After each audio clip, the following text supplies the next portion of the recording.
சொந்த நாயும் சொந்தக்கார நாயும் ரெண்டுமே ஒரு நாள் காலை நக்க வரும். அப்போ எல்லாருமே பார்த்துக்கிறேன். என்னடா இப்படி பேசுகிறான்னு பார்க்குறீங்களா? எல்லாமே உள்ளுக்குள்ளே இருக்கிற ஒரு வழி தாங்க.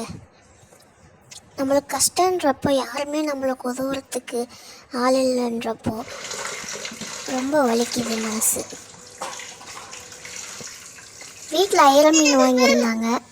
அதை தான் ஒரு பாதியை குழம்பு செஞ்சுட்டு ஒரு பாதியை வறுக்கலான்ட்டு ஒரு பிளானு.